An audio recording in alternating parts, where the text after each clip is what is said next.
welcome to Art Online. My guest today is Dave Stuart from Shoreditch Street Art Tours. Hi, Dave. How are you? Hi, Stuart. I'm well, thank you. Not too bad. How are you? Yeah, pretty good. You know, in normal days, before lockdown, before all this, I would be wandering around the streets of the East End of London, and it pretty much guaranteed I would bump into you. In fact, I think. Sorry about that. It sounds weird. I see you on the street all the time, but you're usually doing a street art tours, and you know your business there, which is really popular. What made you start the touring business in the first place? Redundancy. Opportunity knocks, sir. Well, actually, no. I did my first tours in 2008, and they were for a charity. You know, a really good friend. I'm sure you know. How about no? He had a friend who was doing a charity auction, and he and I were very keen photographers photographing street art. And he's the guy who founded the Graphoto blog. And he was organising this auction with this lady, and it was for a cancer charity. But as neither of us were artists, we couldn't chip in a bit of art.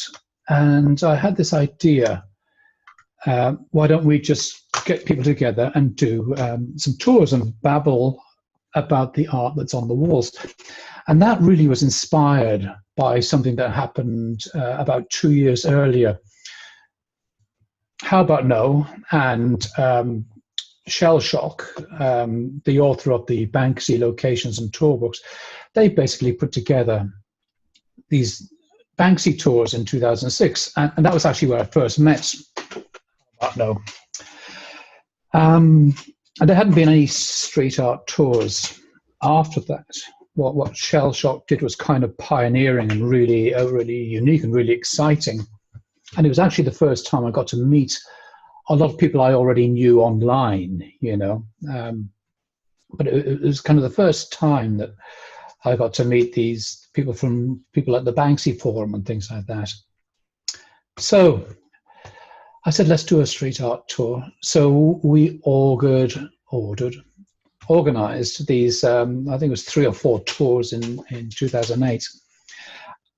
And they were good fun. You know, the first one lasted about 7 hours.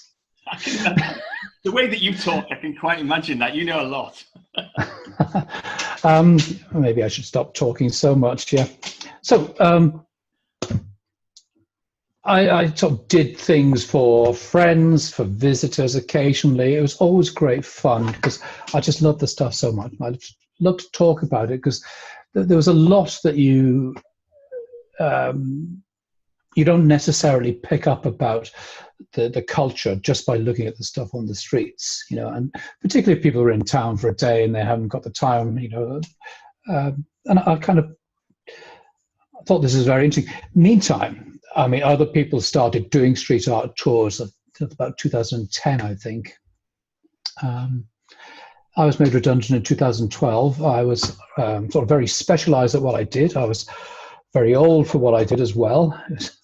I couldn't get work.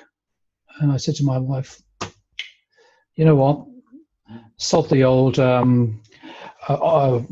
office sort of slavery thing. Let's give this a go. And that was it. And you just kind of, yeah. From there. Yeah, started up. Didn't sort of set a deadline for it to work, but you know, it was just. I'll never kind of underestimate how lucky I am to have been able to, you know, take something that I love so much, a hobby, and turn it into something that I do basically full time. Well, you always seem, I mean, so passionate. I mean, you've been doing it for what, 8 years now, full time. Obviously, your story before that, but you know, you must be doing a lot of tours in that time. And every single time I see you, and I see you a lot, you're so passionate. You know, you're always exuberant and full of energy, talking about the works on the street and the new artists there and the history. Does it ever get boring for you, or how do you feel when you're doing that? How are you within yourself doing all that, repeating all the time? Well, it doesn't get boring, Stuart. Every day, almost, we will find new art. And if it's new art by artists that I've never come across, there's that sort of detective work, looking around for clues. Who might it be? Who do you know has been in town? Take different routes. Okay. And you know, I love my photography as well. Okay, so although I don't take photographs on my tours, because the tours are all about talking to people, you know, it's almost like a paid for recce, you know, for my post-tour photography. I never get bored. The scene it constantly changes. Now, if I was doing tours of a castle, I might find that would get rather repetitive, but street art is never repetitive. And you know, you meet people on the streets and the story is always changing. So there's no script, thankfully. And that's the great thing, isn't it? I mean, the fact that the canvas that you are walking around is the streets, and there's always something new. No matter where you go, you're always going to see something new. Could be a little tiny sticker. And I know you like to focus on the little details, actually, because I know that sometimes you go on a tour and it's all about it's a big murals. But with you, yeah, those are covered. But you point out the detail, the little tiny sculpture that's hidden away middle of nowhere that nobody else will see. I've lost you, Stuart, sorry. Oh, sorry. That's better. I was just waxing lyrical about your... You were teasing me, weren't you? You were doing that. I was. You can probably see that I'm waxing lyrical. I was just saying that you pick out the detail. So it's a tiny sculpture in the middle of nowhere, or it's a sticker hidden away on a lamppost that you think, actually, I know that person. That person's in town.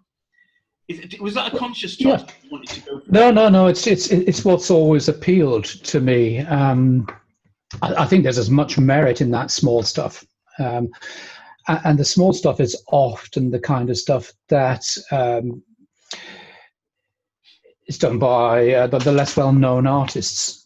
You know, I mean, murals are fantastic. I mean, Shoreditch is blessed, isn't it, with a huge population of murals. We've got a great number of people putting a lot of time and effort into organizing murals. We have artists from all over the world visiting, so it's, you know, it's not like we're seeing the same sort of 3 or 4 sort of faces all the time. Yeah?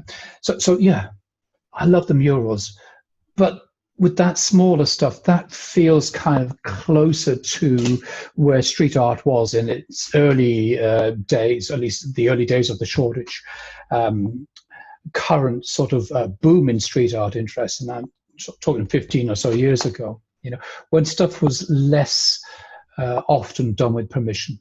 It would have to be small, it would have to be stuff that was done quickly. And, you know, while murals have this sort of, they've got style, you know, they're complex, they're beautifully composed, they fit on walls, you know, they're square or rectangular. Okay. Sometimes that smaller stuff captures more of a sense of energy and passion, you know. So I like them equally, Stuart. Yeah, I mean, you do.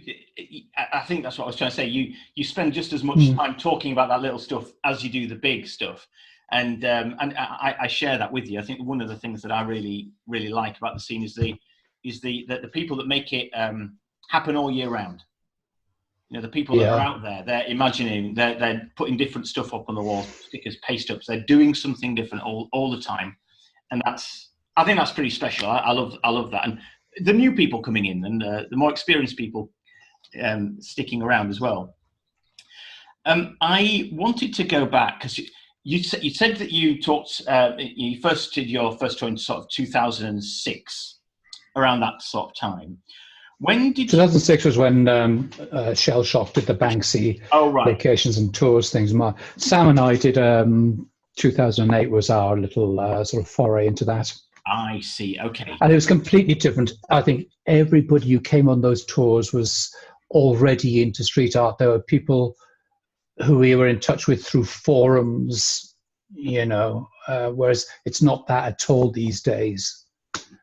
Now it's general public, it's schools, it's corporates, it's people who aren't necessarily great fans of art, and it's people who know very little about the culture other than Banksy. Okay, and so these days you generally don't find people on the tour who are deeply immersed in the culture, because they can do their own tours. Well, like you. Yeah, I do them occasionally. Yes. Exactly. Well, no, you know what I mean is you can go out and you can find the stuff, and you know what it's about. You know, you've got that knowledge. Yeah, that's what I mean. So when do you remember?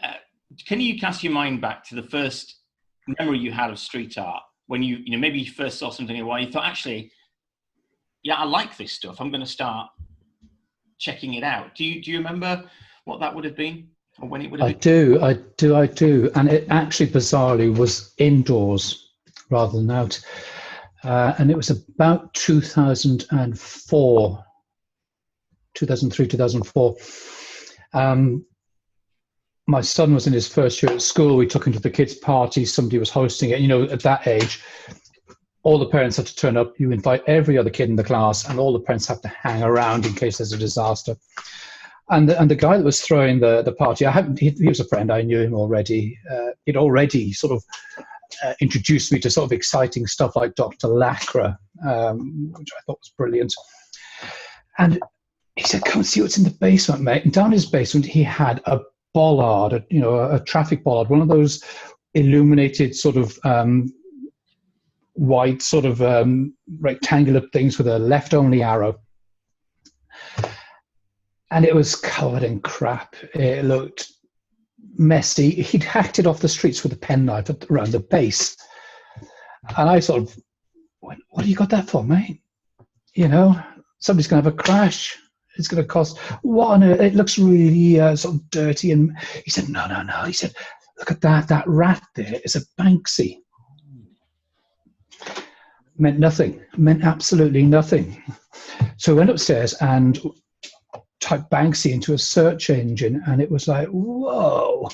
And it was like stuff that was around here where I live, out in sort of West London. And it was stuff that was over in East London, close to where I worked. And I went out looking for that stuff. And I was just blown away. A whole bunch of things kind of amazed me. First of all, the fact you didn't need to know anything about art. Okay. And secondly, something that I picked up from it was something I didn't really pick up from other more formal types of art, was that the people doing it really appear to have had such fun. You'd look and you think, wow, that must have been fun being up on that roof doing that, you know. Yeah. And it just seemed such an energetic, vibrant, passion-fueled culture. Okay. So that was a real eye-opener. But the moment you go out looking for Banksy, of course, you realize there's way more than Banksy out there. Yeah. I started to do a little bit of photography, a little bit of sort of checking online. Who are these people? Found out that other people liked it, found out that there were exhibitions, you know. And it was through starting to go to exhibitions, Leonard Street Gallery, Black Rat Press, Stolen Space, Lazaridis, the big four at the time. You start to meet the artists as well, and that was a real eye-opener. Yeah.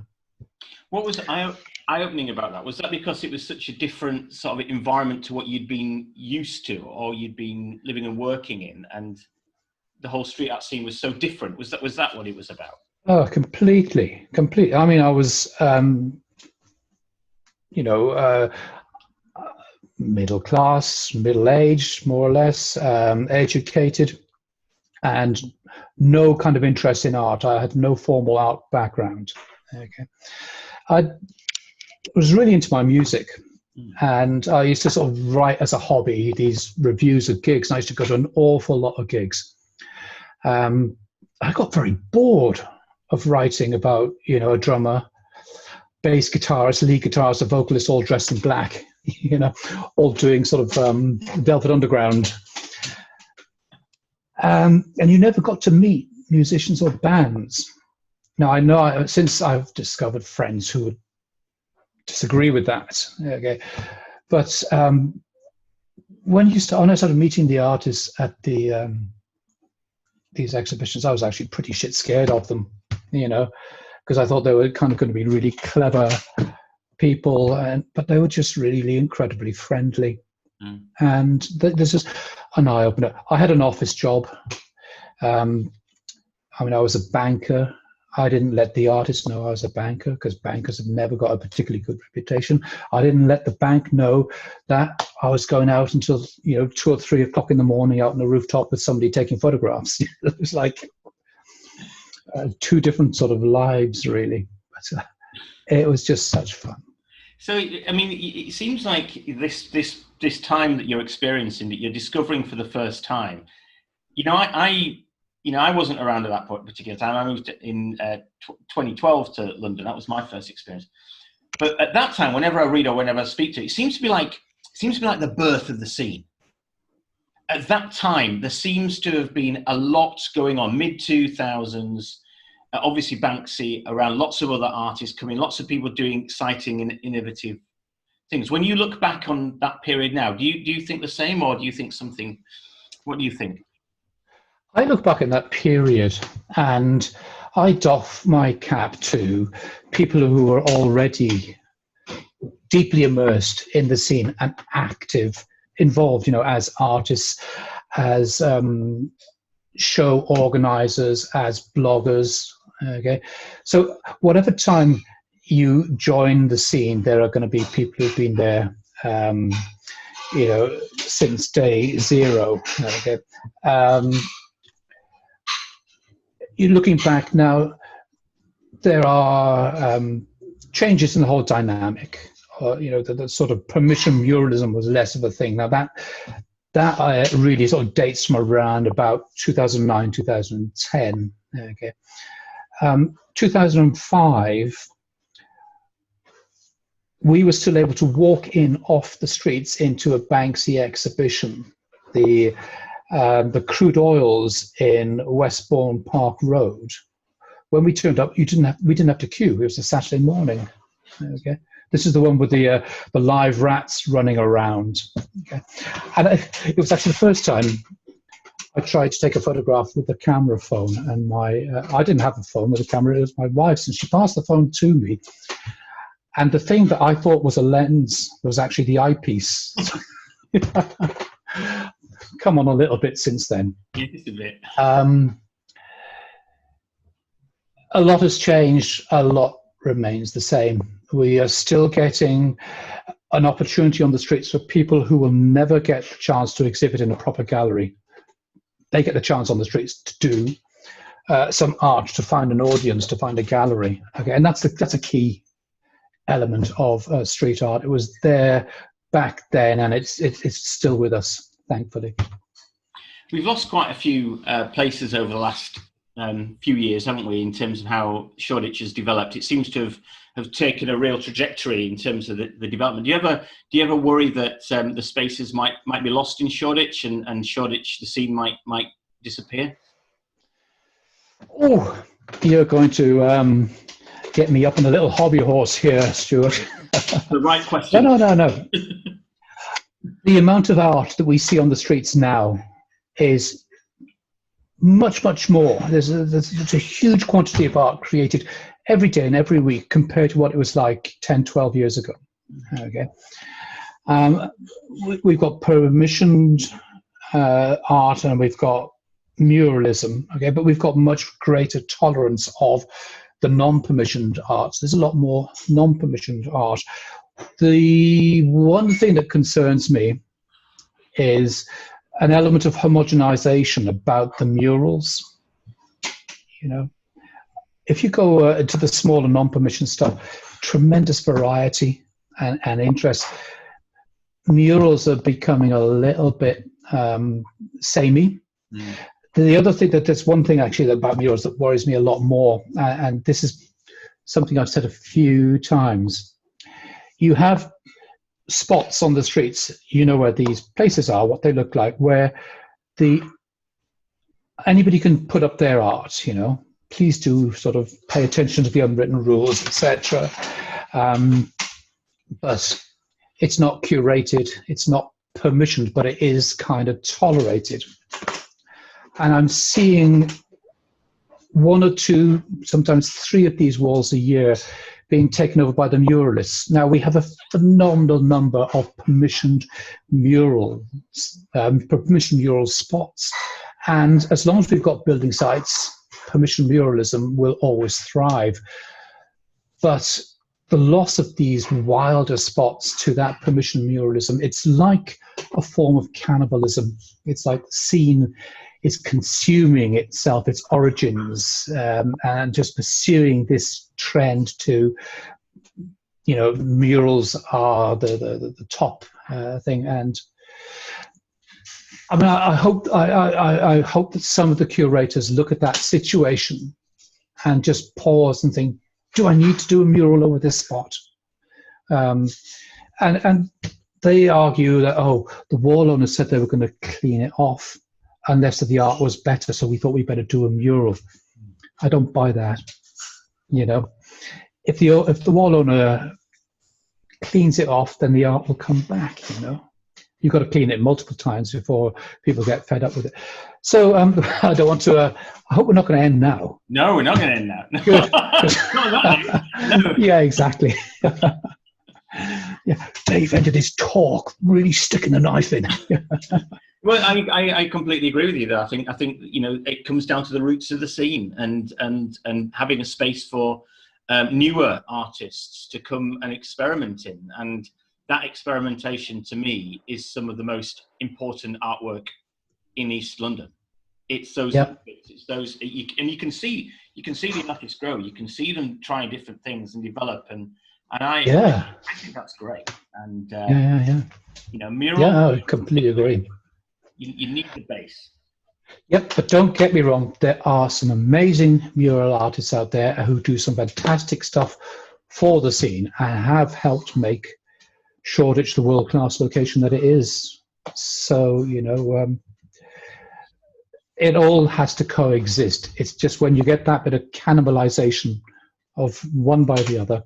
I know the muralists will turn around and say, well, so-and-so tagged my mural got tagged or whatever, but that's the way it goes, isn't it? It is the way it goes sometimes. Do you see attitudes changing in the time that you've been doing tours or you've been experiencing the scene in terms of how people perceive, ordinary Joe public coming in, and even people living around the area, how they perceive street art and even the graffiti that might be around?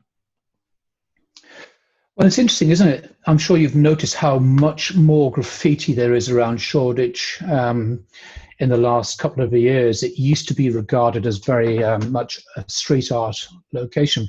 But when you look at, the upper reaches of Brick Lane, like the railway bridge, look down Allen Gardens, look around the back into Grey Whistle Street, whatever. That's the old Grey Whistle test. Yeah. Grey Eagle Street, yeah, thank you. I've been away from Shoreditch for too long because of this lockdown. Yeah. So you're getting a lot of graffiti, and you're getting tags. You're getting good tags, but you're getting really good pieces as well. And they've been done in the daylight. It's become more or less like a hall of fame. I mean, the railway bridge. They used to be so kind of disciplined about cleaning that. They were so intolerant of any marks on it. Now, we have that sort of graffiti taking place. 10 years ago, any place that looked like that section of Brick Lane looks like now, you'd have had security, you'd have had cleaners, and people would have gone, oh my God, bit of trouble in this area, right? But people have become much more tuned into the idea that it is creative. And we now see so much art in the daytime. 10 to 15 years ago, you rarely saw art being created in the daytime. So the presumption was it was done by criminals at night time. But when you see male and female street artists working in the daytime, it has kind of demystified it. It's taken away some of that tension. Yeah. So attitudes have definitely changed. You were kind of asking, is it going to disappear? Do you know, I've been going through my archive quite a bit during this lockdown period, okay, and I've got photographs of street art around Shoreditch in locations that don't exist. You know, they're office blocks now, or you know, they've been tidied up. It's constantly moving around. Right now, I think that the presence of artists sort of 15 years ago in Shoreditch had a lot to do with its origins there. The existence of galleries. Now, the artists don't live in Shoreditch really these days. There's not so much of the gallery stuff going on, but everybody still comes back to Shoreditch looking for the art. I'm very concerned at the Bishopsgate Yard development might have a big negative impact. It was a shame that we kind of lost the nomadic community gardens as well, but that was always, they did a fantastic job there, the nomadic community, of taking over a space and allowing a great culture to flourish, but without really biting the hand that was actually feeding, you know, in terms of the fact that they had consent to be on that place. Stuart, I think that if it'll keep on moving around Shoreditch, and if it can't find a home in Shoreditch, it'll find a home somewhere else. It will evolve, basically. Yeah, it will exactly, yeah. Dave, I'm going to leave it there. Thanks for talking to me. It's been a great interview, great catching up with you, and I'll probably see you on the streets sometime soon. Likewise. I look forward to that. Can't come soon enough. See you later, mate. Bye. Bye.